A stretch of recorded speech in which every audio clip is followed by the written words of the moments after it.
We miss you already, money, man. Power, respect, rich gang.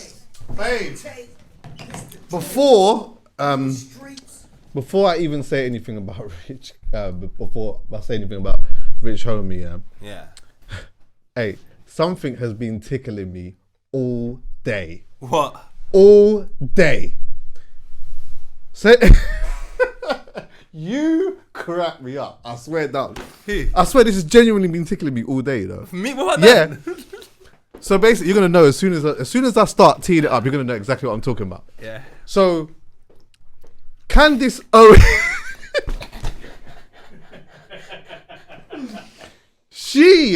just to tee this up properly. So she had a conversation with Piers Morgan, and another guy called Rabbi Shmuley, where she absolutely batters him to pieces. It is actually one of the most one-sided debates I've seen in such a while. Like, she absolutely tears him to pieces. And what is so mad about that is not even to get into too deep into this, but if you're a person who don't really understand what is going on, especially within Israel or whatnot, and you want to see a debate between two people that have genuine good perspectives on what their belief system is, so that you can work out yours. Mm-hmm. That was a terrible example of this dude who came as a representative of that.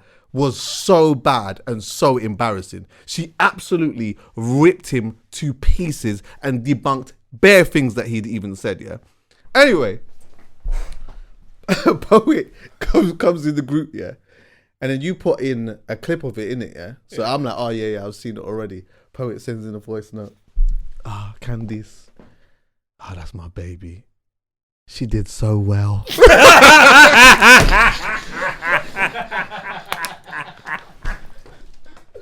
Hey, do you know what, At first I listened to it and I laughed. And then I was doing whatever I was doing in my yard. Then I came back to it and I listened to it again, I was dying. Because it was, you know what was the funniest part about it?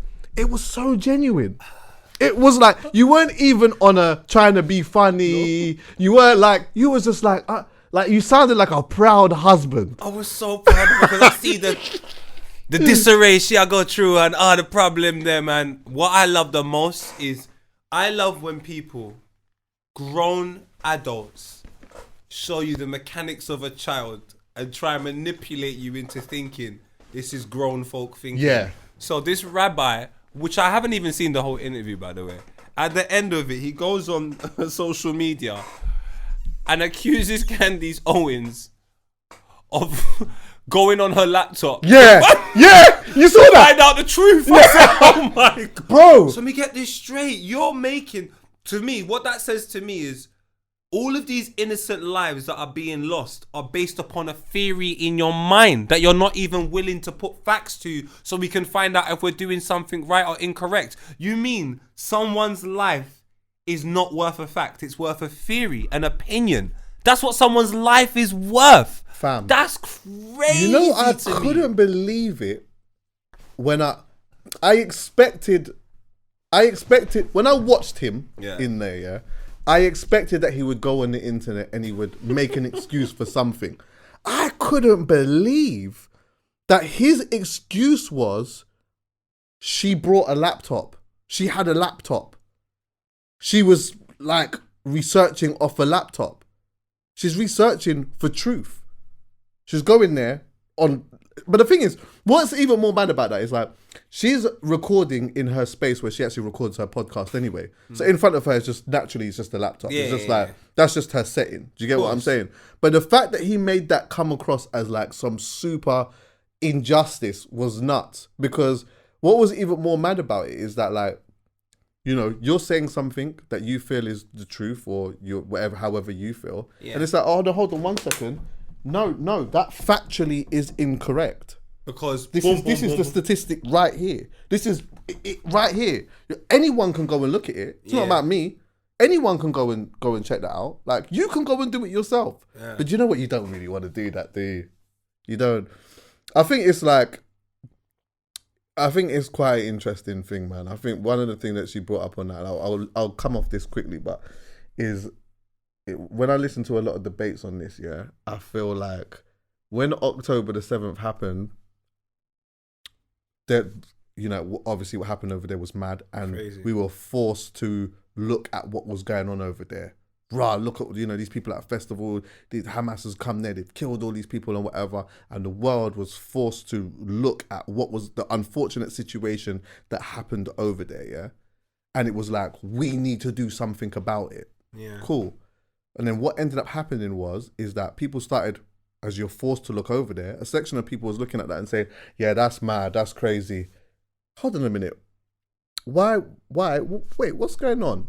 And you know when you start asking a few questions and you start then looking at exactly the full picture of what's going on, now it doesn't seem the way that maybe you've wanted it to make for us to see it. Do you get what I'm saying? And then even then you leave it, you say, all right, cool.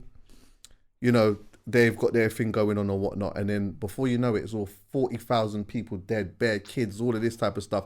And then you get to a point where you're like, wait, you was forcing us to look at what was going on over there. Now we've looked over there, we've realised we don't even really love what we're seeing. Do you understand what I'm saying? Do you know what I love about these situations? Sometimes I don't want to find out the details. Yeah. I would just prefer to know it black and white, yeah, and then take a look at the behaviour patterns.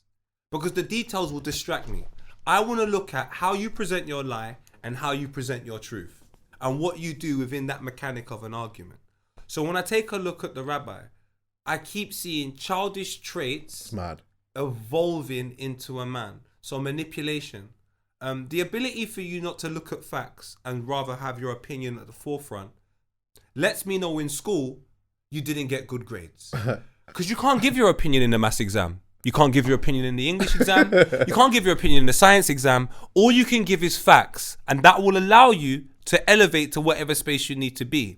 Now, once that's indoctrinated into you, that in serious situations, you have to present facts to move forward.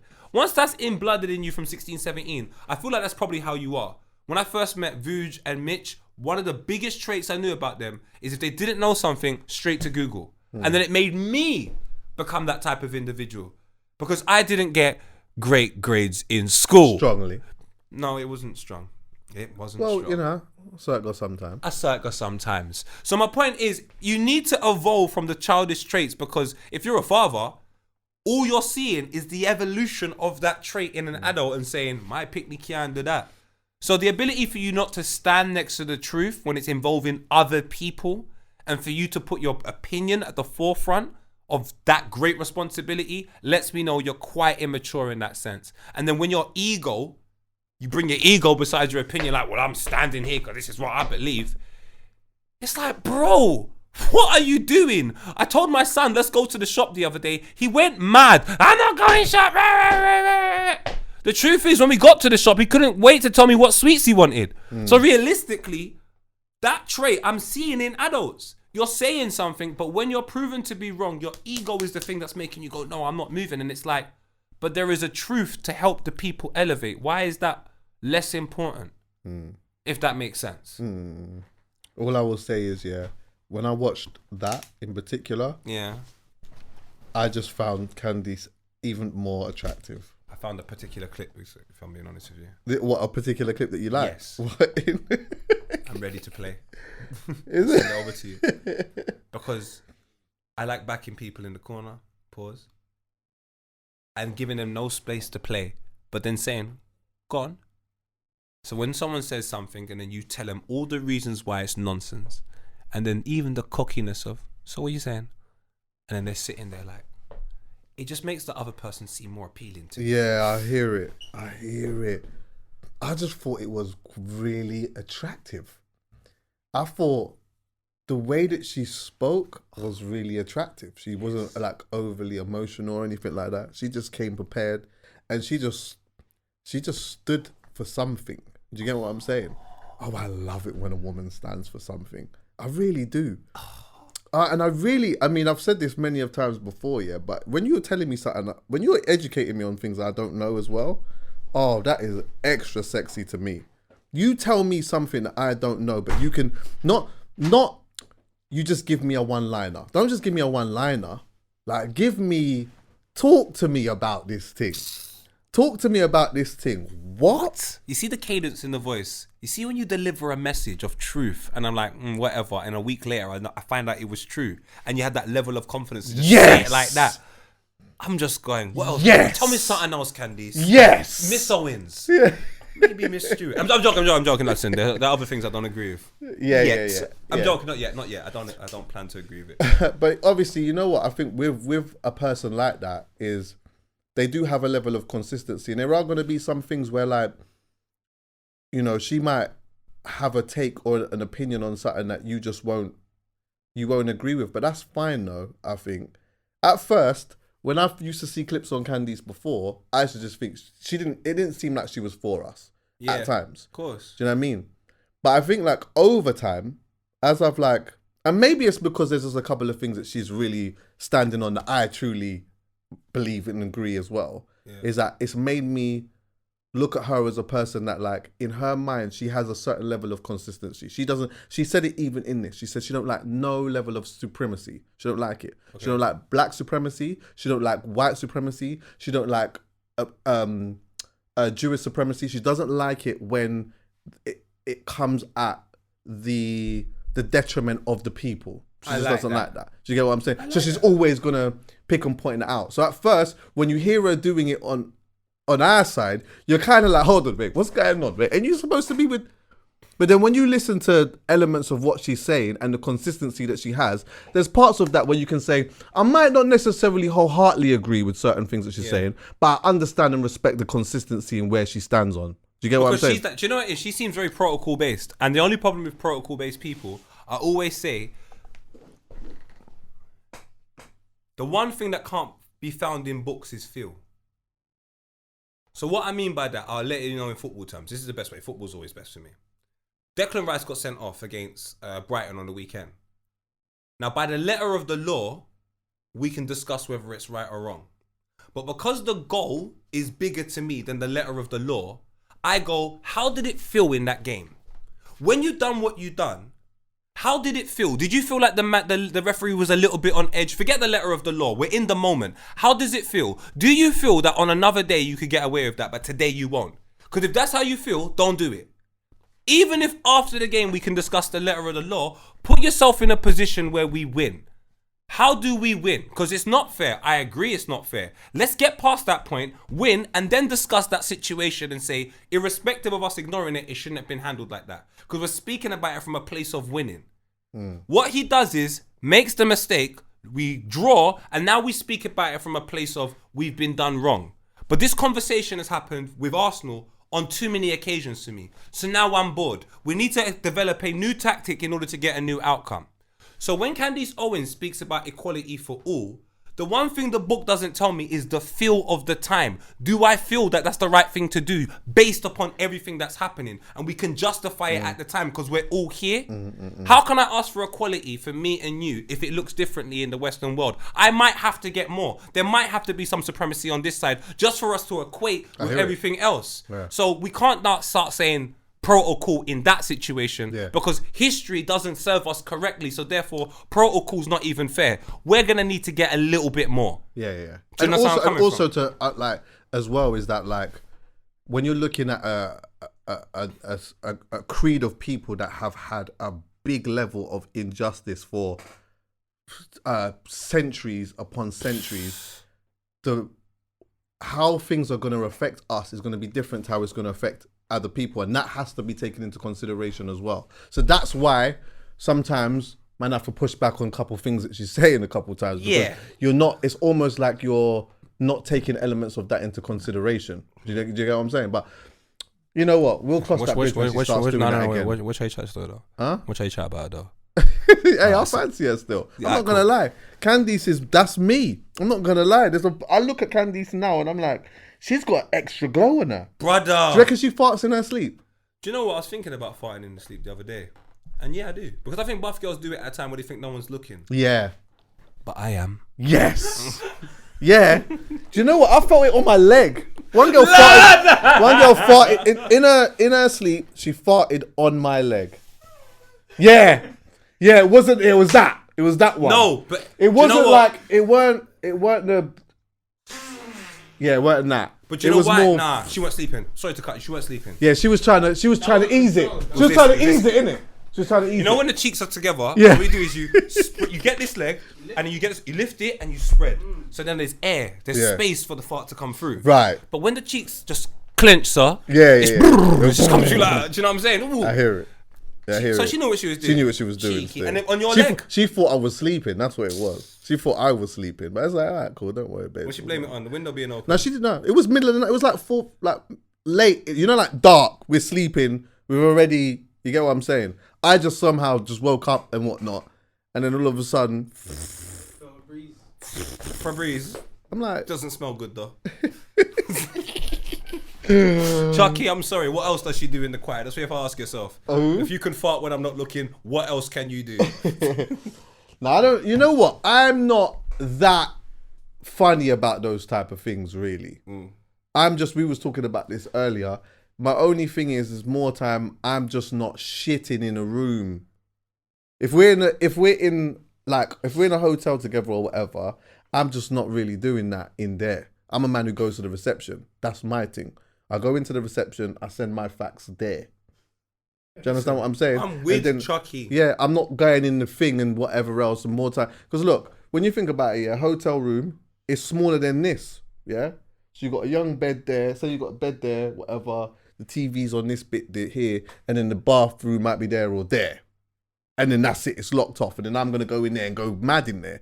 Now, you know what? I'm just going to go down in the reception and just save that part. Do you get what I'm saying? Brother, listen, one time I'm in a country, I won't say the country, otherwise it baits up my health operation. And then people from the past are upset. But I can assure you, I'm a changed man. So I was in another country once upon a time, have a little vibe. We've smoked cigarettes, because obviously the tobacco. And we've drank a bit, so we've had a good day. Yeah. It's got into a good night. So me and a young lady, gorgeous, trust me, the consistency's there. We've gone back to the hotel room and we're laying down, just discussing things, you know what I'm saying? Look at Netflix, you can flick the net. Yeah. Discussion happens, turns physical. Right. We're not discussing anything no more. We're feeling the moment. Yeah, exchanging energies. Do you know where I'm coming from? Now after the sweat and all of that and you're laying down, sometimes your system just goes, yo, you have to offload. Just sometimes you might need to, you might need to, for me, after all that alcohol and everything I've been eating throughout the day, my body is saying to me, big man, run. That type of thing. Yeah, that was, timing. Great timing. Mad. So Chuckie, now I've got a decision. Because when it's that type of situation in the stomach and the stomach is doing flirty, you're feeling like you're in a sauna, you're sweating, and she's thinking, why are you sweating now? We've been done this for a little while. And she's saying to you, what should we have for breakfast tomorrow? Now your thing is, what I'm about to do, I need a shower afterwards. 100%. Yeah. But this room is smaller than this room. So I can't do it in this room. No. Reception. I've had to take my phone out, put a ringtone on. Oh, I know this one. Let me just take this phone call outside the room. Yeah. I haven't seen this girl since. I went to the reception, Chuckie. I blew that up and I went straight back to my hotel, deleted her number, blocked her, and guess what?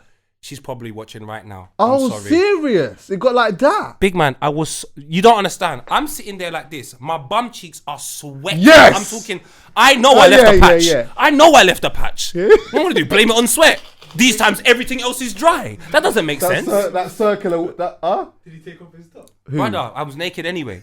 In the reception toilet? On the top, yeah, I was naked in the reception toilet. Are you nuts? Yeah, I've done that. I'm talking, this is what happens, yeah. I left my t-shirt in the room. I think I threw my boxers somewhere and I didn't even have my socks. I literally had crepe, trousers, jacket. Went to the toilet and reception. Whoom. Bruce Almighty vibe. Everything off. Sit down. Fam, I know she heard. And then you got to walk out head of shit. Yeah, I know. Yeah. There's nothing else in the reception. It's a small place and I'm going crazy. I didn't even have time to put down the toilet paper so you can just not hear the splashing. You just hear... Bro, let me tell you something while we're here. I'll never forget this. I was dating somebody at the time, yeah? So obviously we're just going out and whatnot. Tinseltown era. Oh my God, the time when man they were running. Yeah, all of that. Yeah. I saw some mad violence in Tinseltown, to be honest with you. Anyway now, but before I've gone there, I've gone to my auntie's yard, eating a big food. Come on. Big food. Come on. But then she's hit me on a vibe of, oh, do you want to go Tinseltown, milkshake, whatever else, whatnot. I think I'm newly driving them times as well, yeah. So I'm like, yeah, cool. So anyway, I've gone and I've picked her up, but I remember, I'll never forget this bit. As I'm on the A40 on the flyover, like I'm going towards Marylebone and whatnot now, my stomach started feeling hot. That's when you know it's mad. When the stomach's feeling hot now. And I'm like, you know when it's so nearly there, you can't sit normal. You gotta sit, you're sitting on one cheek. On the edge. Yeah, one cheek. You're going from one cheek to the other. You're transferring the body. You don't want the whole to be resting on anything. Yeah, because it's like mad. Because whatever's in there needs to go like this. Yes. It can't go like that. Exactly. Eventually it goes like that. Yes. Keep going like that. So anyway, I'm thinking, oh my God, I don't know what am I going to do? So anyway, now, we've got to Tinseltown and whatnot. Here's how mad strategic I am, yeah? When we've got out of the car to go into Tinseltown, yeah, I've just walked slow. I'm just walking mad slow. But there's a method to this. I'm just walking mad slow. So anyway, she's gone in whatnot. And then I'm dying to go to I'm like bursting. So anyway now, I've like got to the thing and that I've paid and that. And I said to her, do you know what, yeah? I just need to make a quick phone call. So I've walked out slow. As soon as I was out of sight, bam! What? Not whip everything up. Because you know what it is, yeah? I don't know how long I'm going to be in there. So I need this slow pace for her to know there's consistency in my slowness. Of course. Do you understand what I'm saying? If I walked in there mad quick and then whatever else and then I've cut and it just all looks mad. But because I've walked in slow and I've walked out slow, everything's happening slow. At this point, everything's happening mad quick. So anyway now, gone there. My trousers colour everywhere. Crazy. So then now, obviously I've come out or whatnot and I've walked back in slow. So then I'm like, but I've got to go to a yard, innit? And I can't go there now and fucking. Crazy. Do you get what I'm saying? It's all mad. So I said to her, listen, I've got to go back to my mum's quickly because this is the truth, but it's also a lie. Basically, Peter used to do this thing with the TV where he had like a gadget where you'd press one thing and it would go to a different compartment of like some electrics, because he's an electrics man or whatever, yeah. And there was a couple of times when my mum would come home, she just wants to turn the TV on, but she don't know what button to fucking press, and it would just piss her off, yeah, that he's even done that. So I just said to her, do you know what? Peter's out, and my mum wants to just turn the TV on. She's getting vexed. She just doesn't know what button to thing, and I'm trying to explain to her. She don't know. She's like, cool. So anyway, I've driven back to my yard. Yeah, I've gone in, ran upstairs, quick shower, boom, bang, wash the gooch, all of this type of thing, whatever else. Yeah, all of that, yeah, because I don't know where this is going tonight. Of course. Do you understand what I'm saying? So boom, done all of that, boom, bang, bing, whatnot. Quickly, came back, and then I was like, yeah, boom. And she was like, oh, you smell, she goes, oh, you smell really, really fresh. I was like, what are you trying to say? That's my thing, it's a natural. You understand what I'm saying? Little did she know I went and had a whole shower, washed off the gooch. Everything. But yeah, man, I can't. Certain man will just go and just shit in a girl's yard one time like that with I can't. That's just not my story. I can't. One day it's gonna have to be. We're gonna get married. Do you know what though? There was a time we found these things amusing. Shout out the Ferry Lane team. Shout out the memories of Tottenham. Yeah. Man, them would go shit at a house party, but man, them just didn't care. That's crazy. Man, them did not. That's care. crazy. When I say, you know, it was such a lack of respect sometimes. That's I guess. crazy. Because you know, you didn't care. Because how can I describe it, man? Sometimes the man them just didn't care what that girl was gonna say. Yeah, it didn't matter. No one values anything you say. So guess what? I'm gonna shit in your ass. Yeah. What? Yeah. What? Where's the toilet paper? Yeah. Give me a newspaper whilst you're at it. Let me enjoy this one. So yeah, and obviously, had we grown up in more civilized areas, would have had a different approach. But guess what? We're all creatures of habit, and the habits that we picked up were down to our environment. Did I hear on Filthy that Margs uses black toilet paper? Was that on that? But he's been speaking about this. It's premium toilet paper, black toilet paper. Oh, you can't put that on the screen, can you? Can you do it on your phone quickly? I can definitely say to you as well that premium toilet paper. Premium toilet paper. So what does it do that's different? Is it softer? Apparently, it's much softer. Much softer. Do you know what? I was thinking of ways to sell it that are believable, but the only thing that's changed is the colour. So, Chuckie, nah. Margs, I tried to save you, my guy. I don't know what's so good about this toilet paper. But I do know it was more expensive. Oh, okay. It was more expensive, and it matched the attire in the whole. In the bathroom. Yeah, the Okay. bathroom. Oh, yeah, I'm crazy. not mad at that. So I'm not mad at that as well. Black and gold. Champion sound. Rich homie. Brother. Rest in peace, Rich homie. Brother. Rich homie Quan. That was like, yeah, man. It's mad. Do you know what? I actually forgot about the guy for a minute. Did you? Yeah, I did. Why? I did, man. I don't know, you know. I don't know. But I just remember as soon as I saw that he passed, I was like, wow, it's mad. Like, there was a strong era in my life, yeah, where I was listening to Rich Gang in particular so hard. And Rich Homie Quan, for me anyway, at that time, he was the front runner before Young Thug. So Yeah. like, He was, isn't it? yeah, ooh ooh ooh ooh, and then he had some rhythms. So like I was fucking with Rich Homie, man. And then by the time that mixtape comes out, even me and my boy Cash this morning, even me and Mitch were talking about it. Like it literally had us in a headlock. Yeah. Shout out KY. Like that mixtape had us in a headlock, and he was a crucial part of it. I think by the end of the tape, because of lifestyle and all of that, I think Young Thug became my favorite out of the group. Even Do you feel like that was like a lot like that for a lot of people in the end? Like, Yeah, in probably. the end, it was like most people just they fucked with Rich Homie Quan, Course. but you just Thug had something different, and you almost just latched more onto Thug than Rich Homie. Obviously, they're all selling I'm a Bad Man. That's what everyone's selling. Yeah. So then at that point, Young Thug became the bad man that fell out of Rich Homie Quan and then shot up Lil Wayne's bus. So in terms of, I'm all about believability, stories, conviction, as well as, is this song good? So for me, Young Thug just started putting ticks in every single box. And then from the time he fell out of Rich Homie, this is my ignorance. It's a long time ago. I'm like, you make good music, but are you even the guy that you're saying you are? Right. Young Thug's done all of this stuff, and it's all certified. Like I've seen the interviews, everything. And on top of that, he's good. And he's incredible on top of that. So then, Young Thug went from strength to strength off the back of that tape. I think there was almost a bit of a decline from Rich Homie. Yeah, definitely. From that, and it's so sad because Travis Scott last Friday, did he drop his that tape? Was it Days from the Rodeo? There's a song called Mamacita on there. That was Rich Homie's song. Rich Homie gave it to them, man, after.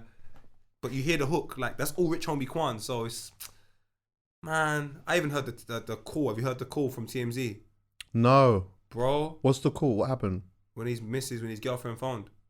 What's his girlfriend called TMZ? No, obviously TMZ have got the video. I don't know how TMZ get all of this, but his girlfriend called 911, and yeah, Did she find him? Yeah.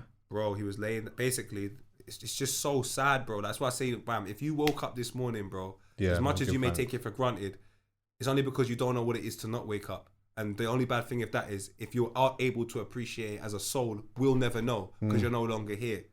And that young lady saw her boyfriend, put a sheet over him as he went, as he was sleeping. She went to bed. She took her child to school. She came back. He was still laying there. She checked the pulse. He wasn't. He was there out. was no pulse on the neck.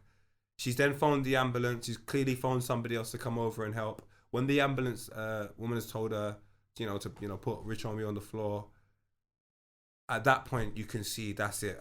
She's gone because she's now. I think she's in denial up until that point. But when she's taking him off the sofa and he's on the floor now, and she has to check something else on his, she's just like, she must even see the color change and all of that, and just said, "Yo, no, he's not breathing. He's not breathing." That's sad, boy. That is very sad. See boy. her voice, bro. Bro, that's so mad, bro, man.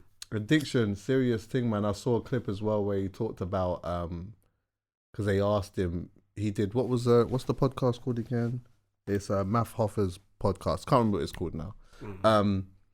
And he was like talking about addiction, being in a dark place and whatever. And then they asked him. They said like, "Well," because he said, "Oh yeah, someone gave me something and whatnot." And then from then, like he wasn't able to get on the stage without it. He was just that was his thing. And they asked him like, "Who gave it to you?" And he said, "A family member." And that always reminds me of a time here where I'm not going to say the names too much, but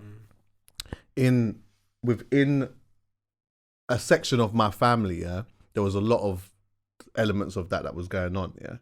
And I was speaking to one particular person within my family, and he was talking about like this was the crack era where crack had really started to penetrate London, innit? Yeah, them man are doing their thing and whatnot, and he was saying, "Oh, like what."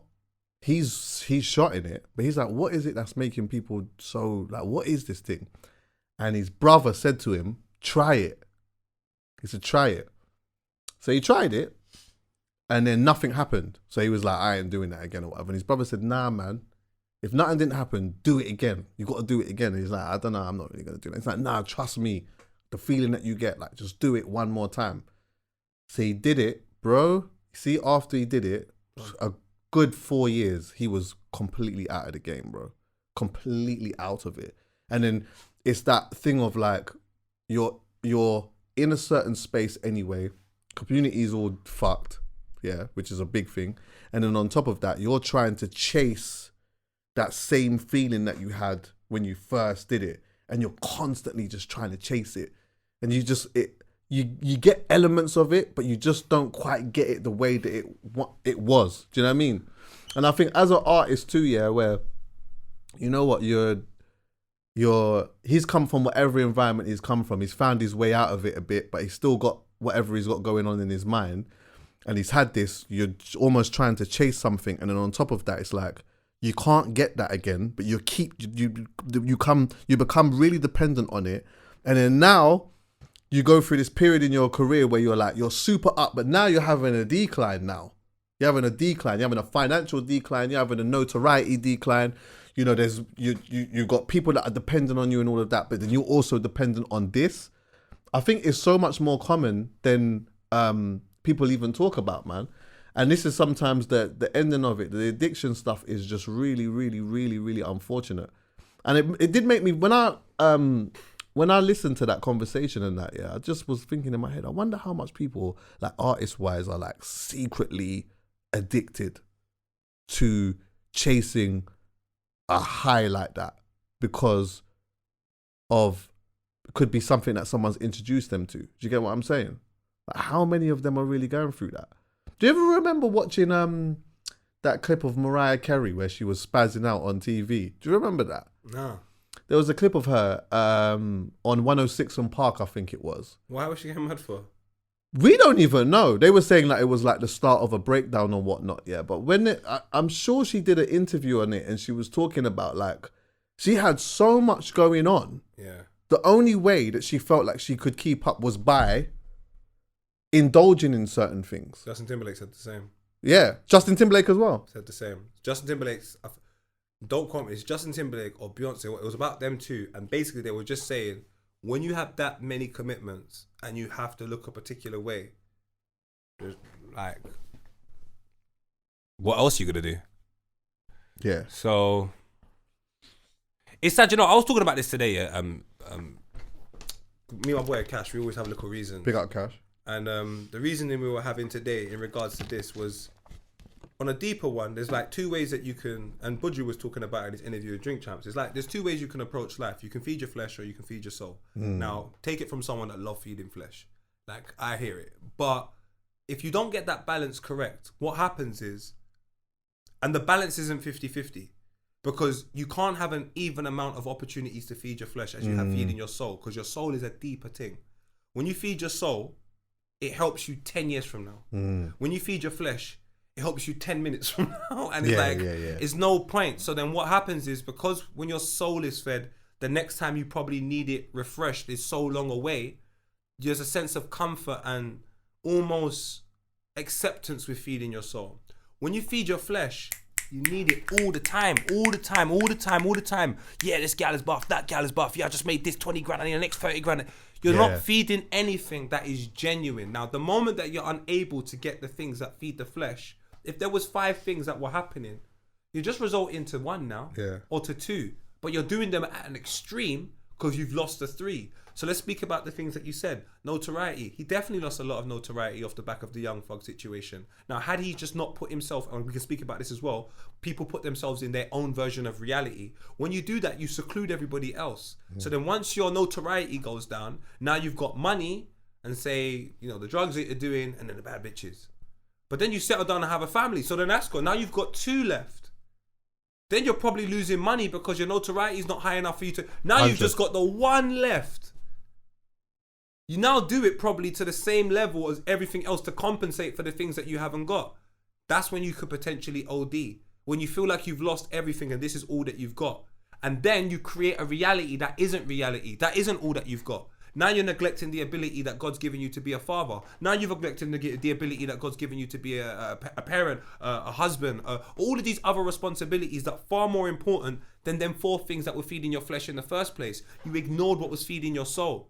So I say and this happens to everybody. I see versions of it all the time. I see individuals get a level of notoriety, and because they've wanted this moment their whole life, someone else could have helped them get there. They just move away. No, this has to be all about me. So now they're creating a reality that doesn't exist. So because they're not fulfilled from that, they end up doing loads of other versions of things to feed their flesh. Before you know it, them people don't even chat no more. Because when you were over there, you had the balance right. You've gone over here, and years later, because with the industries live for time now, hip-hop's live for time, we see what that looks like years later. Like years later. Jay-Z had to get the balance of feeding his soul at some point. He was feeding his flesh for years. Then he started feeling his soul. You take a look at his children. You take a look at his family setup. You listen to the 444 album. That's what it looks like when you start feeding your soul. There's a level of respect you get. When you step out, people are like, yo, Jay-Z's here. When you're constantly feeding your flesh, you're in debt to people. Yeah, you know what as well? People think that, you would probably think, when you're feeding your flesh, that will raise your baseline of happiness. It actually doesn't. Feeding your soul definitely does. The more you feed your soul, you will raise your baseline of happiness, yeah? You see, when you have a certain baseline of happiness, I talked about this before on the pod, it's like your baseline of happiness can be here, yeah? But then, if you're feeding your flesh, okay, cool, you might raise it. But then, as you said, after 10 minutes, that comes back. And if anything, sometimes it drops even lower than your baseline. So you're constantly trying to chase that. You're constantly just trying to chase that. You add that to the fact that, right, you might be making a little bit of money, you have some notoriety, and then you feel like you're the man based upon these things. And then once elements of that have taken away, going back to what you said, it's true. It's like you then start, if you don't have a perspective shift in the things that are really, really important within sustaining the baseline of happiness, addiction becomes even more prominent. You're constantly trying to chase something. And it's so difficult to come away from that once you're in it. I've seen so many people around me, bro, like, it's so many of my family members, if I'm being honest.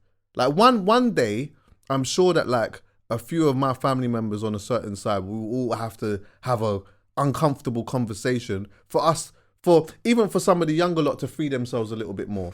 Because it's really important. There was a really dark side in that. There was a really, really, really dark side in that. And now, as much as I love so much of them, you know, I look at some of them and I'm like, yeah, see, this is the outcome of that. And luckily, there's a couple of them that have been able to, even though they're in the mud, they have been able to like see the fruits of what they have laid. Yeah. You know what I mean? Doing things and doing positive stuff and like changing the dynamics of how certain things was going on in the family, which is great for them. 100. But ultimately, it doesn't take away from the position that they're in right now. Do you get what I'm saying? I can give you an example, really Chuckie. Sorry, go on, carry on. No. I'll give you an example where it's not so serious, because it doesn't have to be so serious. Music, for example. For time, Chuckie, I'm going to concerts and shows. EA, big real life. And I don't know why I'm not enjoying myself. The music's good. Everything's vibey. I've got a couple of my brethrens around me. But then I realised the purpose of music is to serve the soul. So I'm not saying this ain't a good song. I ain't saying this ain't a good environment. But if it was my preference, I wouldn't play this at home. Yeah. So why have I brought my neck to come here? Now, although this man right now is not the best of individuals, when it was Diddy and Giggs, well, we have to push him to the side now. But before we had the information that we had, yes, and I've seen, it's less about Diddy. It's more Giggs is with Diddy. Yeah. My soul is being fed because I'm thinking about the community. I'm thinking, how does this raise the profile for all of the man them in the community? How do they start looking at progression now? So when I'm at the show and I'm seeing guys and I'm seeing all of these men on stage, my head's gone. I'm like, what's going on? These are hood niggas from estates like me. What the hell is this all about? So it's so inspirational. I have to be there. So when I go to more of those, yeah, I have an appreciation for anyone I see now. But when I'm doing it, feeding the flesh, I'm just going there because everyone else is going there. I end up not even appreciating the space that someone's brought their neck to put me on the guest list for. But then even when I saw Buju and Deb Berris on the 4th of January, I can't lie. That makes me happier than Vybz Kartel. Not to say I don't like Vybz Kartel. No, 100%. But I have to be honest with myself, like, No, That's big gonna and serious. move me. The 4th of July would feed my soul more than New Year's Eve. But I'm not With gonna not Cartel. have fun. I mean, obviously, there's a good chance I'm gonna enjoy the Cartel thing or whatever course else. we are. But if we're talking about feeding soul and feeding flesh, the 4th of January is feeding my soul 100%. Do you know what I'm saying? I know I have to. 100%. With Vibes Cartel, when I'm seeing the prices and everything, I know that's not gonna be something for me. £10 a ticket, it's not for me. Nah. Do you know what as well? Like, it almost feels as though when I'm looking at it, it's like this concert doesn't feel like it is marketed to the people that it's supposed to be for. Do you get what I'm saying? Now you understand. It's like when you're trying, I think they even dropped the tickets at like 3 o'clock in the morning Jamaica time. That says a lot. Who are you trying to sell these tickets to? You ain't like, obviously the people them are going to get the tickets and whoever else is going to be there is going to be there. But that's a bit weird to me. I reckon the country's saying we have to get our money. So the country goes, we know in Jamaica, we make most of our money off tourism. Yeah. So if we're going to free Vibes, what the hell are we getting out of it? All right, but we're going to do this concert, but some of this money have to come back. All right. Yeah, so what the hell are we getting out of it? Yeah. Because the potential of crime and all of that there's so much problems we have off the back of that. Now people are going to start thinking to themselves, what, you can commit crime like this and be on road because of notoriety, and there's so many problems that it can cause. You know one thing that people don't mind taking problems for? Money. Yeah, I'm telling you. Can't buy life, man. I'm telling you. But as we're talking about Cartel very quickly, really and truly, I don't know what getting better looks like because I don't really know much about this Graves' disease thing. But him finding himself in the best position that he can be in, and then let's look at what a show looks like. I just don't know. I'm worried. There's a part of me that is worried that New Year's Eve is going to come. His show date is going to come. And he's not really going to be ready. But you know what though, Chuckie? That's very true. And maybe his adrenaline might push him through. Yeah. But what's the long-term effect on that for him if he's working straight off of adrenaline? Like, imagine if you... Okay, this is a mad example, but you know what I mean? It's like, if you get stabbed, yeah, right? You could do one of two things. You could go to the hospital, or your adrenaline can keep you doing whatever it is. Yeah, true. But after a while, when your adrenaline's doing all of that, once it slows down, you spent so much time working within your adrenaline. What's the problem now? What happens now? What are the long-term effects of you not actually fixing the problem first? That's the Do you get what I'm saying? What's the flip side though? For me, flip of the coin. Money. He's going to make a whole load of money. But not just that though. Look at it like this. If he came out, when did he come out? July? August? Yeah. End of July, innit? End of July, August, yeah? If they say to him it's 3-4 months, if you dedicate yourself to this medicine, this treatment, and all of these things, within 4 months, you're fine. That takes him 2 more months after that, he can have the show. Now, the moment you say, all right, cool, we're doing the show at the end of the year, he has to stick to this regime. Yeah. It gives him something to. Yeah, it gives him something to look, a bit of discipline. Yeah, and 100%. I always encourage people to have disciplines, because when you get, as a youngster, you have disciplines. That's the reasons why I think younger people are a little bit more obedient at times, and so on and so forth. The older you get, if the immature traits haven't been brushed up, all of a sudden you're just disobedient for no reason. Strongly. So at least discipline makes you understand the value of following types of laws and so on and so forth, you know? Yeah. Hopefully the discipline helps him. And him's healthy, and then he can come out at Bury Salmon. I don't know if them man. I don't know if them man. Never, man. I don't know if them man will have him out like that. I'm not sure if that would happen still. But what's he gonna do? What is he gonna do? Next to No. Buju. Nah, man. Nah, thank you. I will wake up this morning. He might do that one, Which you is get that what I'm bagger. saying. But you know, it's gonna be 20 years of power. Do you know that? Do you know that in what do you call it? December, Lethal's doing a show in the Roundhouse. I thought it was a little bit longer than that. I'm not gonna lie. I thought Power was a bit older than 20 years. To be fair. Didn't. But 20 years is mental. Pow is 20 years old. 20 you mean years old. 20 years ago? 20 I years. saw a music video of people having the brand new apples that had the back off. Remember the blue apple on Channel U with the beautiful racially ambiguous women? Yes. And then about 10 MCs in different environments. Look, bro, that music video changed my life. That music video changed bare things. Everything. Bare It changed things. The rhythm everything. changed bare things. It was like, from that point on, Bear man had a different type of power. Because you know that From bare different ends. Yes. Bare different ends. There was all like different types of versions of it, essentially. But that was grime though. Grime, there was so many. I remember like the 4/4 rhythm in North London where it had like bare man on it, and you couldn't wait to hear what a man's 8 was gonna be or a man's 16 was going to be. No homo. So therefore, you listen to the rhythm and there was loads of people off the back of it. You're like, my God, what do you hear what he said? And then it would be the whole conversation, who done the best, and those conversations happen from them types of rhythms. You know where I'm coming from. So I think Power was just probably the best interpretation of that, and it was so early on that it set the presidency for how it should be moving forward. 100. So if it happened towards the end of it, you'd be like, oh man, but it happened so early, it was like, yeah, this is how you start a rhythm. You're barking up the wrong tree. The spotlight's on me. It's like, whoa, like. Do you ever remember the first time you saw that man do it? What, live? Yeah. Oh my god, I should never have been there. It was something that was in Stratford. And my brethren said to me... Stratford Rex. Was it one in Stratford Rex? And my brethren said to me, not all of them are going to be there, but some of them are going to be there performing Pow. I'm like, what? When you heard Rude Boy for Just Circle, when I tell you the place went mad. My phone got robbed. It was mad. But then... yeah. It felt authentic after that. Yeah. I didn't get it back. But man. I remember I saw them in random places as well. I remember one time... I was at it's mad. It shows you how long I've known Hanif as well, which is crazy. Hanif is a very good friend of mine and also a business partner of mine too. And years ago, I was just hanging around with him. He was doing a lot of uni events and whatever and promoting a lot of things, yeah. And I remember one time I went with him somewhere to something that he had going on or whatnot. And I remember him saying, that I've got these lot performing Power and that, yeah. And I'm like, what? You got them? They're coming here. Anyway, I've got there or whatnot. And then like, everyone's just dancing, doing their thing, yeah. After a while, see when the man came, yeah, the whole thing completely changed. The vibe. Absolute pandemonium. Everyone, the level of excitement. The vibe. And the gas. Mental.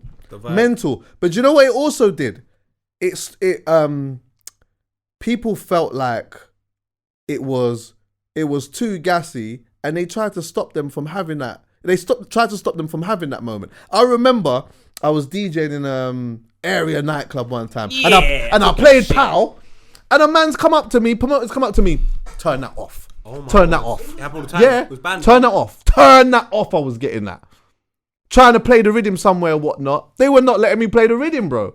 Carnival. I think there was... Lethal might have to talk on this here, but I'm sure that there was one carnival in particular where there was a ban on that rhythm. Of course there would have been. Because they was like, it's just... They tried to stop that rhythm was too powerful. I'm talking, we broke our mum's clock. Yeah. What, because of that rhythm and had to write a letter to my mum apologising, blaming Pow. Serious? What do you mean? Then she said she can't listen to it no more. So we waited for her to leave the house. Yes. Come on. Power has to run. Yeah. So like, honestly, like, and then obviously if you was a mad lover of grime, because it was called the forward rhythm, obviously. They had forward too. Yeah. Kano's on there. Yeah. Lady Fury's on there. Like, and we should always discuss the real version of Power that had that end verse that never made the original one. Why, what was that? You got the gun so sorted, and when the man so sorted, yes! when the man so sorted. Oh yeah, shit, I forgot about that. I would never forget about that because when you were in the dance, they played that version. Off. I'm talking, man. That's one of the few rhythms that I know to this day that you wait to the end. Like right to the end. There's not many rhythms that have the power for you to listen to the whole thing. You wait to the end for that. Yeah, the end, the first verse, all the way to the end. Mad. And people's writing style, I have to sorry, Scott. Their writing style was very, very, very, very good. Yeah. Then I really liked it. It was almost like Rick Ross's, like a Rick Ross thing, where every bar was a statement. Yeah. Like you're barking up the wrong tree. The spotlight's on me. Yeah. Do you know where I'm coming from? Like that's the opening thing. Like fuck no. Like everything was empowering. It's crazy. Rude Boy for Just Circle. The major can be draw for the Merkel. You're like what? Yeah. Every single one was powerful. Oh. Check yourself. Check. Oh no! So Tell them what's going on. you want man. Napper to come and? He's a big guy, my bro. Shout out Napper as well, man. He's in Dubai at the moment now, isn't Come on, doing his thing, He's lifting doing his everything, thing, man. Big fam. up him, man. Yeah, 20 years. Crack your skull. Crack, yes, crack your skull. No, don't worry, man. Oh yeah, yeah, Eddie Caddy. That is Eddie Caddy. Do you know what? Eddie Kenny No. Eddie Kenny had a little. I didn't know that. It's too funny, bro. Is it? Do you know what? I I rate missed that. that. No, it's not my bad. Cool. I rate that. I was gonna young you, but obviously you revived it still. Come on. Big it up. Still. What are you doing there? What are you finding there? No, it was just an article from The Guardian from 13 years ago. Yeah. And it was basically talking about how it was Lethal's. Here we go. Yeah, look, right here. Like in listening to rock. Mosh pit. Oh yeah. Do you know what? Because that was early mosh pit days still. Yeah. You know that the youth them start. What was it? The youth them started mosh pitting a little bit, maybe 6 years ago. It was 6 years ago. Nah, we was doing our own version of mosh pitting back then when Power came out. And do you know what's so mad? Yeah, that's so sad that he says right there. Because we go back to that. It says Bizzle says likening the scene to a rock mosh pit, but club owners didn't get it, so they started putting up signs saying Don't play Pow. I couldn't perform at an urban club for over a year just because of Pow. Now let's take a look at how dangerous that is and why you've got to credit him. At that point, he's done more fire. Yeah. There's just him, two other guys. Song went off. Proper went off. By the time we've got to Pow, because even more fire looks like Lethal's responsibility to me. Yeah, I could be wrong, I don't know. That's what it came to across me. like, yeah. That's how it came across. Then even Pow, because of the way it's positioned and the way he is on it, that also looks like his responsibility. So then it's like, and he's pushing not only them individuals forward, but I know everyone loves this word, but he's pushing the culture in terms of music. In that aspect, he's pushing it forward, bringing it to the forefront. But then he's getting into problems. And it's very difficult for there to be one person that knows how to present people in their best possible way. Some of them MCs will say their best moments came on Pow. And that was courtesy of Lethal B. Now, if he gets taken from doing that job, if he was allowed and encouraged to keep doing that, where's Fuming today? Yeah. Where's CHUCKIE today? Not to say that they're not doing something and they're not successful, they're not happy. Not to play down that. But I'm just saying the moment, because I don't even know how them man get into the scene in my eyes for me to properly be listening to them if it's not for Lethal. Yeah. There might have been other opportunities. They're doing radio sets and so on and so forth. But I'm saying Power puts you at the forefront. And the man responsible for that gets told he can't perform that song for a year. Lethal will still be cool after it. D-Dub will still cool after it. But some of the guys... A couple, you're so right. Because it's like a couple of them are able to pivot and be able to, you know, make something outside of it, yeah? But it's like, if you allow that moment to flourish the way that it's supposed to flourish, the other lot will get to at least be able to have a career, bro. Yeah, have something. Do you get what I'm saying? Bro. And their pivot might not necessarily be as big as what Lethal B's ended up being, but it would still be more. It would still be more. Yeah. And then it's like I feel sorry for people like Lethal, people for Wiley, all of these guys that end up being quote unquote responsible, not responsible, but they go the extra mile for certain people, which allows them to have good opportunities. Then that person's not allowed to do it no more. That person now that was on that, you know, Wiley song or on that Lethal song, that they were banking on this being the opportunity, you know. They're in the hood, they're in the house, their mum's telling them you need to stop doing this thing. Their mum's seen them on TV now. Their mum's believing in their dream. And then all of a sudden people call, you can't do this for a year. For them to have the confidence to even get there to do that, it probably took so much. And then you just strip it away from them. Yeah. Like, honestly, you have to rate these guys, bro, and rate everybody else that was able to persevere despite the fact that they were these types of problems, because that problem don't exist now. No, of course. They don't exist now. If any of these guys want to come forward and make a song, it's on radio the same day. It's in the club the day before. You're asking, how did he get the leak? Like, that is the time we're in right now. Whereas Facts. then people have to conform and change their music. Imagine that though. You get to the dance here and there's a whole thing that says, do not play that. Don't play it. Can't do it. Look what Bizzle said. What did he say? Echoing the message of the... What we look at the whole thing. Don't dismiss us. Bizzle says echoing the message of his what? Donut. What happened? He had a chain with a donut. Oh, did he? Maybe. What was this? What did that signify? Do you know? I don't know. Reading the rest of it though. We've got more power than you have on the youth. You're a millionaire. Wait, you're a millionaire guy in a suit. Your life is good. You can't relate. These kids can relate. Oh fuck. to people. Sorry. It's alright. It's alright, you messed There up. is there. This is my phone. That's alright. It's cool. EA had a bit of a problem with his Mac. He got caught in the rain and it fucked him. These kids can relate to people like myself, Wiley, Dizzy, Tiny Temper, Tinchy. We're from council estates. We lived in these places where they live. Wait. We lived in these places where they live. We know what it's like. We're the real prime ministers of this That's country. facts. I remember him. I feel like I remember him saying that. And I understand that. And do you know what? Dizzy was echoing that at one point as well. But then do you know what's so sad? And I'm not saying these guys are guilty of it. But when you see that statement right there, that's a statement that will be said by another rapper or another what have you moving forward at all points. And everyone relates to it at the time. But why is it then some people come out of that? Because I was even watching Vlad speak about something the other day. And sometimes I'm so upset with this guy. Like, what is wrong with this guy, What was he bro? saying this time? He was speaking about black people, yeah. And I was just thinking to myself, the only black people you're going to encounter due to who you are, you're a Ukrainian guy living in America, that's going to have an effect on your relationships. And then on top of that, how much money, finance, and where you are. So if you live a middle class, upper class lifestyle, your conversation about black people is not going to be a conversation about black people. It's going to be a conversation about privileged black people. But there's a hell of a lot more underprivileged black people than there are privileged black people. So when you speak about and you generalize the behavior patterns of black people, you're speaking about a smaller portion than the actual bigger portion. So you're always talking from a point of privilege. Now I say that to say this. What Lethal was saying there is a more accurate reflection of how a larger group of black people, especially the youth, are going to see these individuals. The moment you start speaking about it in a way where I'm like, you're not with the people, that upsets me, because at one point everyone was singing from this hymn sheet. So I always want to know, when these rappers start making music and it doesn't connect, I'm like, think about that hymn sheet. Do you know what the unfortunate thing is? This is not, by the way, do not associate this with Bizzle. But I'm just saying that, like, no, sometimes these things, yeah, like these perspectives happen, and then sometimes people make money and their perspective just changes. So, bro, and then what are you and doing? Sometimes they forget. What are you feeding at that point? They're feeding their flesh. Jesus Christ, my charge. Yeah.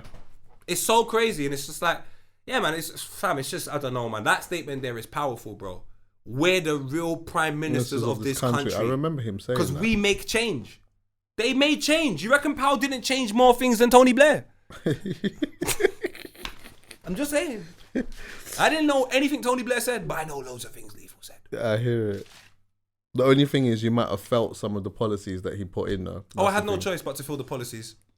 And you know this, the policies that them man do, they depress you. And the policies that these man do, they uplift you. Did you get EMA? EMA? You remember EMA? I wish I got EMA. What, the award show? No. What was it? What was that? Every Wednesday, you get a little money from the government. Oh! You almost got paid to go Wasn't to there college. an award show called EMA, by the way? Is it EMA? Was it? European Music Awards? Do you know what? So If that exists, I what never code? I think it is EMA's. So did they have anything to do Yeah, with there giving my was, brethren's yeah. money on a Wednesday? Yeah. European Music Awards. They should have done. No, they didn't have that. They stole the name. Yeah, they teethed that, man. They teethed the name, man. Come on, man. But yeah, man, shout out the Yeah, real big prime up. Yeah, ministers. man. Hopefully, if I'm here, I'm gonna go to that still. And what was Chip doing the other day, by the way? Chip was incredible. So Chip was. Did you go to that? No, I didn't. I completely listen.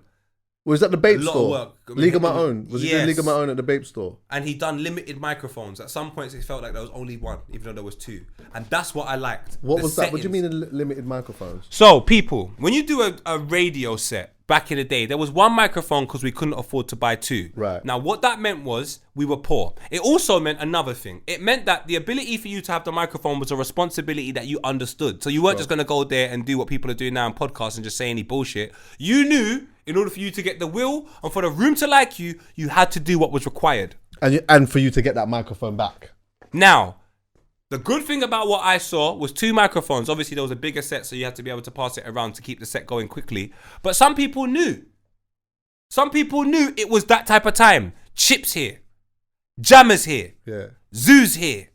Yeah. Do you know where I'm coming from? Zoo's a beast on the microphone, yeah. Bro, when Zoo picked up the mic, all Zoo of a sudden... is a beast on the microphone, you know. And it's not just that. Zoo understands what grime is. Yeah. Because when Bruiser dominating blows, Yeah, you know, yeah. it's Bruiser I was dominating sick to blows, see you know. Bruiser, yeah, Dominate. yeah, Now, yeah. Bruiser's being Bruiser. Yeah. Some people are just typical MCs. They always come on the microphone, they act like this and what's on, and it's just like that. No. On some performance thing. Zoo's on there like, Yeah, he's the son. that big character, and I'm just like, that's grime to me. Like everyone is a unique character, and you appreciate everyone for the like how unique they are. Novelists in the background. There's some big dogs in that room. So I noticed some people didn't want to grab the mic too many times, Right. and some people had to force the will. But I'm not saying that's a bad thing. I want to live like by screaming, like just shouting and jumping, hoping. When D Double took the mic, he doesn't have to force the will. No, he doesn't, Man he are asking him why the will's not here already. Do you know what it is? Do you know what I notice sometimes as well? Yeah, love to be that honest. Certain man, yeah, they take the microphone and whatnot, they spit their bar. The will's not actually coming, you know, but they'll look at the DJ.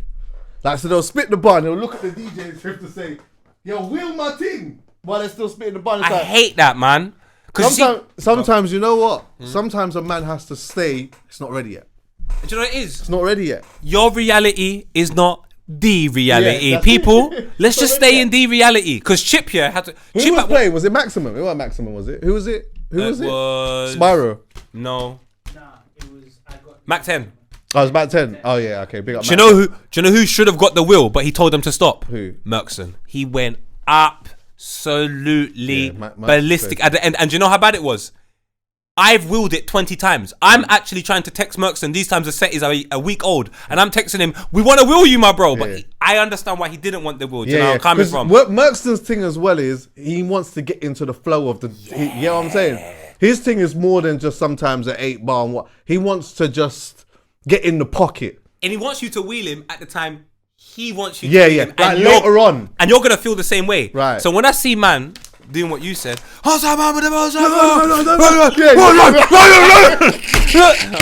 me personally, I'm like, mate, Yeah. what? Yeah. Chill Yeah. out, chill out. Do you know what I'm saying? But it's Chip, he just takes the mic, he's like, I'm wearing my own garms. He's like, wheel him!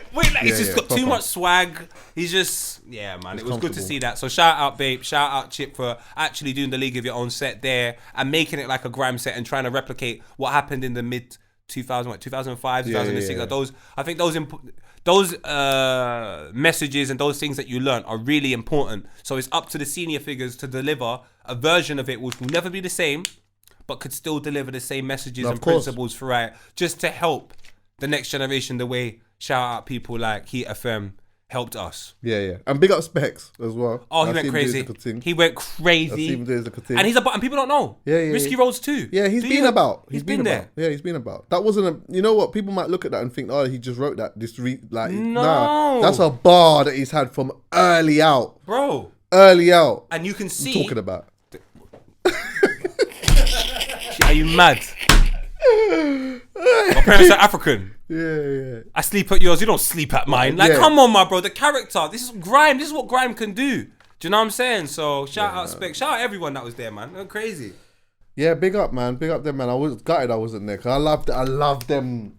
I love them type of sets there, man. It's like it's very nostalgic for me personally, being in them rooms from early and whatnot. I've got some funny memories of being in a room with some of them, man. Trust me, from early out, bro.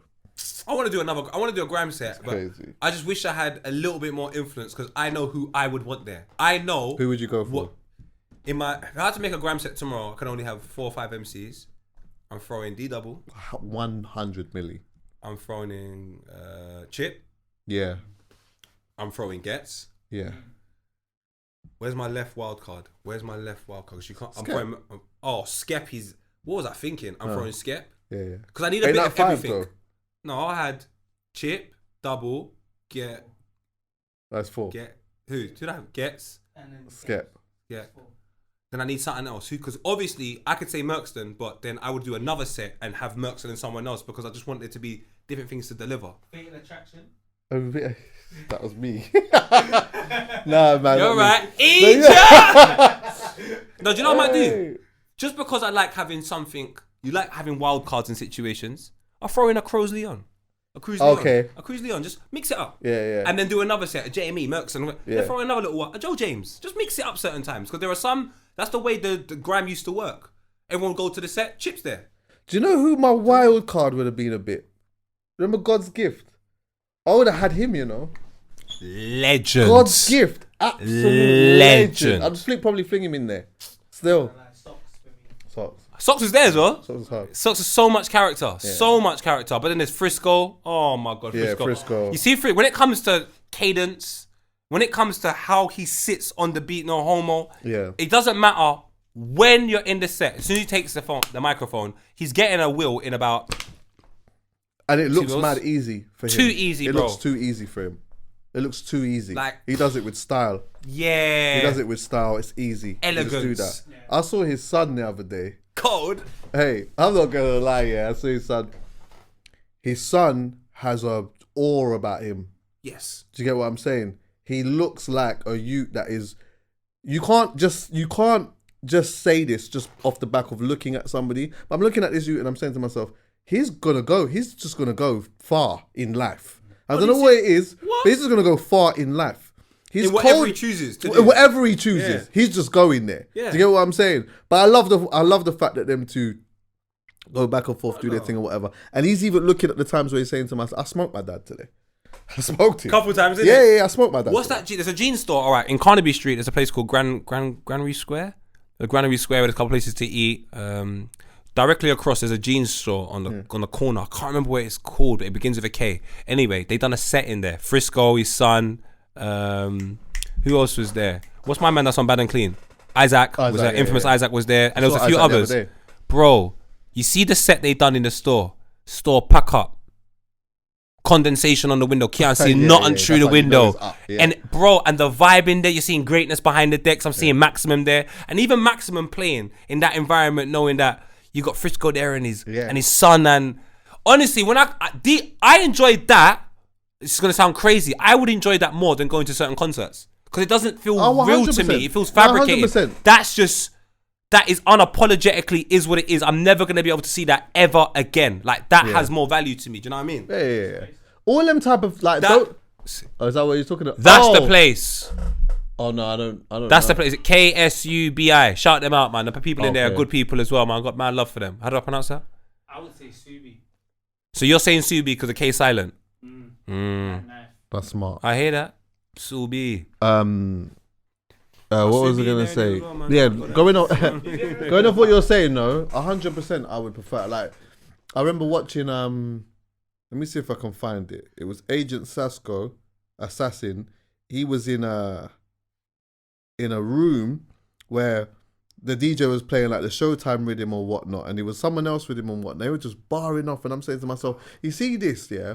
I prefer this more than like certain stage shows or like concerts or whatnot, because this is authenticity. Brother. This is where it was. Do you get what I'm saying? Let me see if I can find it actually. Do you know what we need more in grime? We need more 8-bar rhythms. Yeah. But with the greats. Yeah, that's 8-bar rhythms, because that's how certain people used to bust, you know. You'd hear an 8-bar rhythm, there'll be 8-9 man on it, and one person would kill it so much you would go, who's that? There was like an 8-bar rhythm in my ends, and I heard Dot Rotten on it. Not Rotten, I heard P Money on it. Oh, And yeah? I knew he was good anyway, but then sometimes the way that you could catch someone is with your wheel up bar. Yeah. So when I first heard my man, he was on a tune with a guy called Hammer. So Scripps was in Menace to Society. So any Hammer song, I would just like try and listen to it a little bit. Right. All I hear is, oh no, what did he say? Somebody tell me, what did he say? I was like, what? P Money's going nuts. Hold on, cuz, what did he say? I said, yo, this guy is crazy. And then I just started following P Money. I was like, this guy's cold, bro. By the time he's got the song with Gigs and they're hearing it on FIFA, I'm like, yeah, man. Oh, yeah. P That was Money's kinda hard, crazy with it. Big up P Money, man. Every time, man. He's Every due time. to sit on the couch as well, actually. I spoke to him about this quite a while ago, and it just didn't happen. But hopefully, we can make that happen. Do you know who we used to have a conversation about grime with? Who? Miles. Oh, really? Miles knows his stuff, bro. Honestly. Did Miles used to... No, he was a DJ, innit? DJ. Yeah. I want to see some flyers, though. Oh, he's hit. I want to see some flyers. Want to see some flyers? It's not a lot to ask. I'm not I saying he hear it didn't do still. it.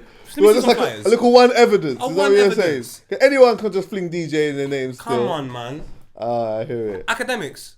Let me see a flyer. Yeah, I ain't seen him mix one tune. Let me see a flyer. That's all I'm asking for. A flyer. Oh, no, he ain't that's way the DJ, you know. They could never tell DJ Khaled that. All they can tell him is to say Free Palestine, but he Yeah, won't. yeah. I But got you. See with Khaled, one thing I give him. a DJ.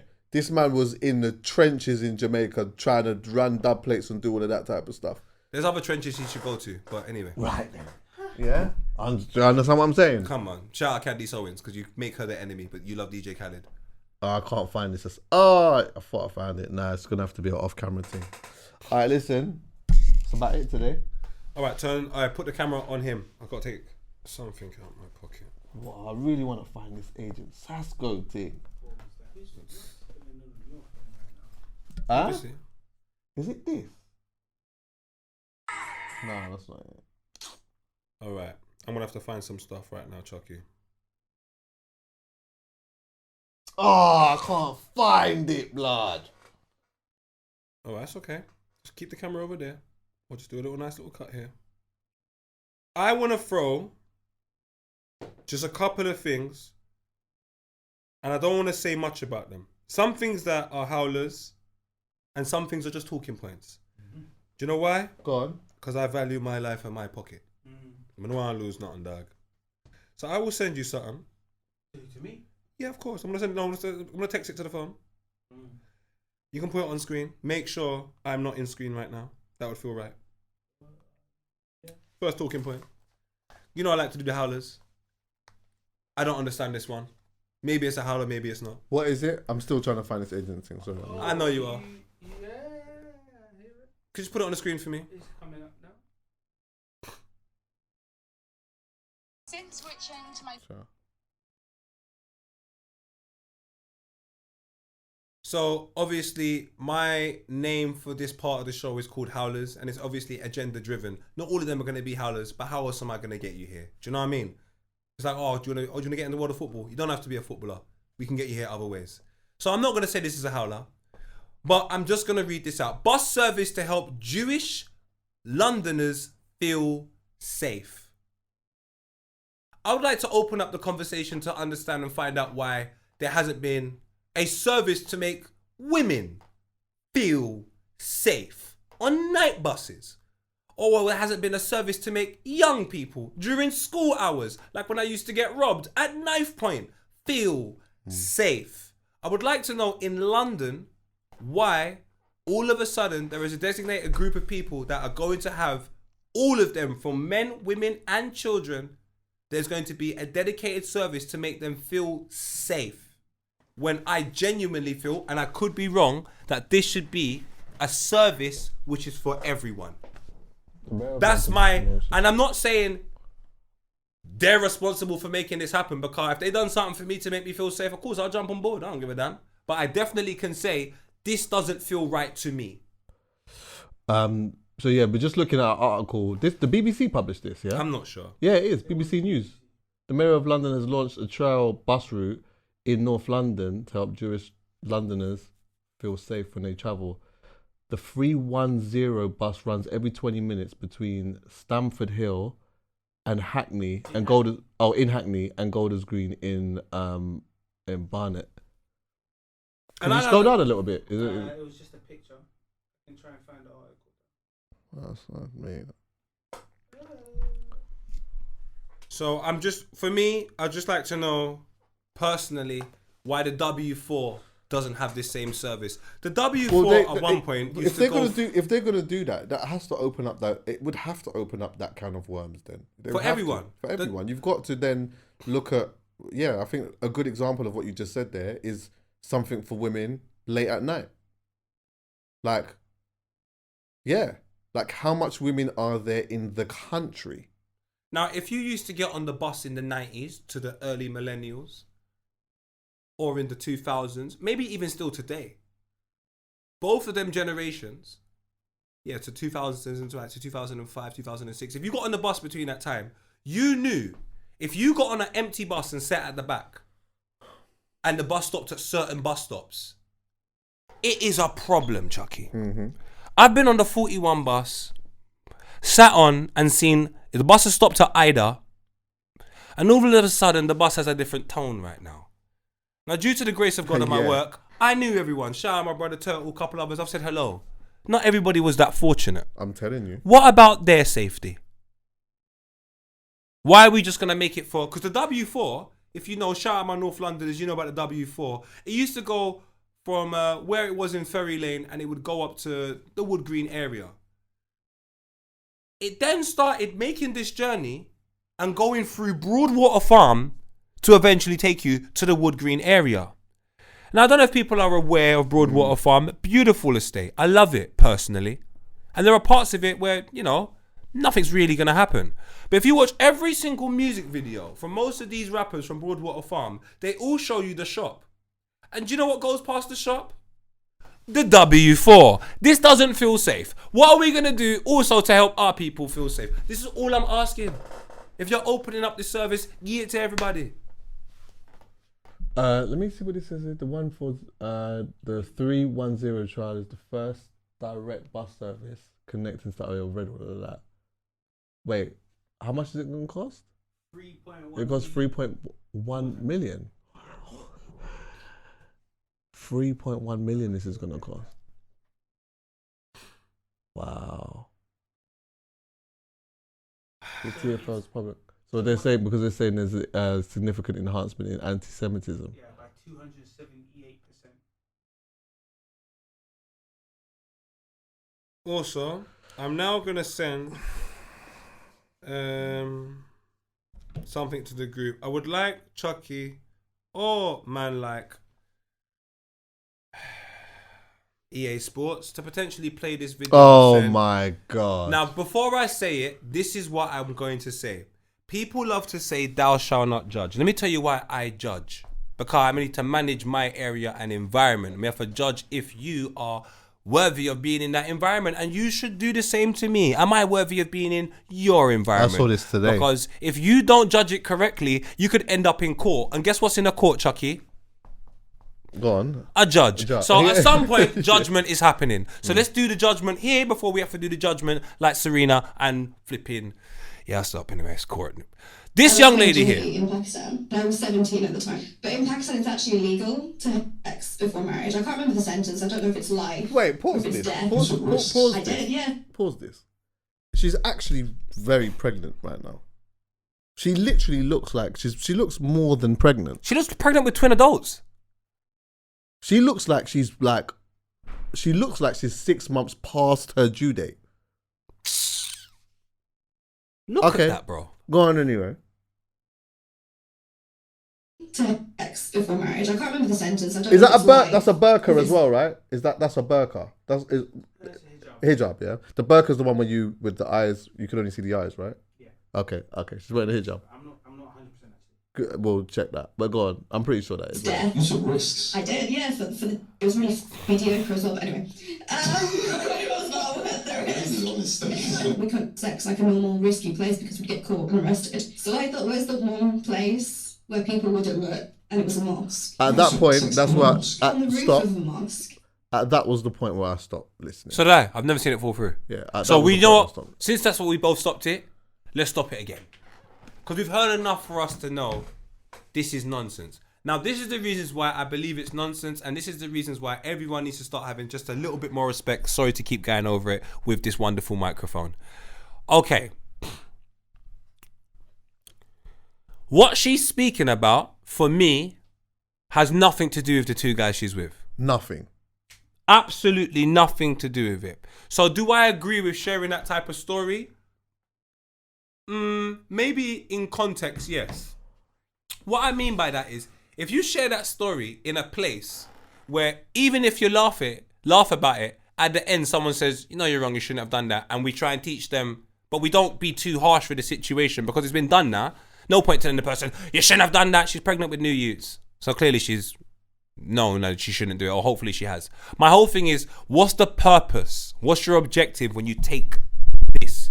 What's your bloody objective? And I think what people are doing, they're becoming victims of oversharing situations for no reason. is just for click-throughs and numbers. And TikTok, it's mad. And I It see stinks. it even with me. Sorry to cut you. I even see it with me as of recent. Something happened. I'm not going to go into the finer details, but what's understood doesn't need to be explained. Someone who has my number, who can contact me, felt the need to ask somebody about a situation that involves me on camera. Oh my God. But you can phone me and get the information for me. And when I ask you, why do you do it? You say to me, oh, I don't want to be phoning you and just bothering you with it. So you want to then... So my situation is entertainment and click-throughs for you, but you have my number. People, this thing is a responsibility. There should be a level of respect that we apply. People like myself are Jesus Christ. I've made the mistake so you don't have to. I'm joking. But I did make a lot of mistakes so you don't have to. So I'm saying there's so much evidence to suggest why you shouldn't do some of the things that you do.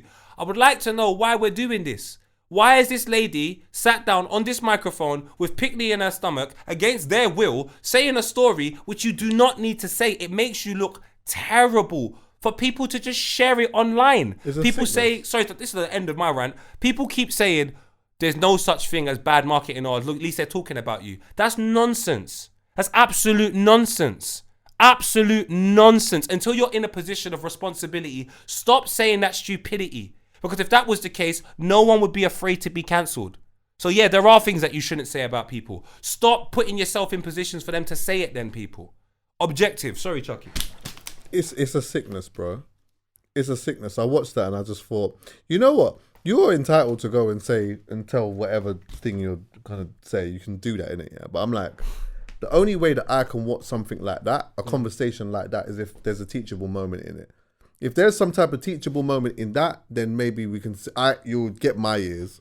But outside of that, there's not a teachable moment in that. This is just a full seeking of attention, and you are almost trying to. It's like you want to disrespect. You want to cause disrespect. You know, the irony of her wearing that and saying that is on camera with such pride is just odd to me. You're entitled to do it, but it's weird. It's weird. And ultimately, that's going to live there, and you're just going to have to answer to that at some point with somebody or even your youths. Do you get what I'm saying? 100%. So, I mean, I don't know, man. Like, I don't know. As soon as I saw that, I just thought, this is you're intending to disrespect something that almost you're showing physically something that you love and you stand for, but you're there outrightly just disrespecting it, really. In front of two people with that don't even care strangers. about you. Brother. With strangers. Like, I don't know. And man. Chuckie, let me show Don't people go how for two it, man. acts can have two separate meanings depending on how you execute it, because the intention seems through. When I shout out my dad, man, good man. Yeah, when we pick him used to go radio on a Sunday, he used to do radio station Ragga FM 99.6. Ragga FM, He used to do it in Bruce Grove, next to number 10. We'd go upstairs and he'd play his music and then we'd go home. But on the journey there, he would go round the one-way system just to go to the petrol station to put petrol in the car. I don't know why he always needs to put petrol every Sunday, but whatever. That was his thing. That was his thing. But there was a homeless man there. And I can't describe it. It was just so natural, him going there, buying a sandwich, giving it to him, have a little drink, have a convo, and carrying on. And not even bringing it up to anyone. It almost happened every Sunday, and it was like going to brush your teeth. It was not explained. He didn't bring it up. He didn't care. It just happened. I remember one time I was like, Dad, why do you always do that? He goes, we're explaining the right thing for. We just do it, man. We don't have no lights, camera, all that. Just do the right thing and keep it moving. But what it meant was, when I saw the homeless man, he never asked me for something. He would always say, say hello to your dad for me. So I was just like, that's dope. Today, people film themselves giving the homeless man food. Yeah. The homeless man is still getting food, but your intention seems through. One, I give a lot of respect to. One, I'm just like, you're attention seeking. Right. If you're attention seeking, you can never get my respect. But if you're doing something within principles, you'll always gain my respect. So if you want to live in this space forever, you see the principle-led thing, do it on camera. Because the people that you're feeding their soul, they will never leave you. But you see this attention seeking thing where you do things to get click-throughs. The group of people that you're calling are bloody idiots or kids. And all they want is for you to make a fool of yourself every single time so they consistently laugh at you, not with you. Yeah, that's exactly what it is. And at what point do you go, I don't want to be the jester no more. I don't want to be the idiot no more. You get bitter because you've got numbers. You're like, look, all these numbers I've got. What do them numbers mean? They mean absolutely nothing. What does a person look like behind that number? So when she's doing all of these things... That is so true. I said this before as well. I'm like, sometimes when you look at what, like the pandering that people do towards the number, yeah, if you then put the people behind, and this is no disrespect to everyone, but you get what I'm going here, yeah? It's like, if you put all of these numbers, transfer them into people, and you put them in a field, and you look at the people that you're pandering to, that would be, it's a big reality check, you know? Put it this way. You're going to have a big 100%, reality check. To the point where in which, if you could see the numbers, if you saw what the numbers look like, you'd have to ask yourself who you are. Because I know who I am. Because when I go in the streets, all the people I be talking to are just like the people that are directly in my circle. Obviously, you have exceptions to the rule every time, but shout out Carnival, beautiful experience. I have people coming up to me saying, "Poet, I know you don't want to be bothered." You're right. What did you say? You're wrong. You're not. You're right. I don't want to be bothered. I would like to have a good time. So if you come up to me and we enjoy a little exchange and it's a good time, I'm so up for that. But am I up for doing a podcast in the middle of Carnival with a gal there whining? Guess what? I know it seems a bit selfish. I'm not up for it. I'm not up for it. Now you're bothering me. Yeah. We want a little laugh, and one guy come up to me and goes, "Poet!" I'm like, "What going, my brother?"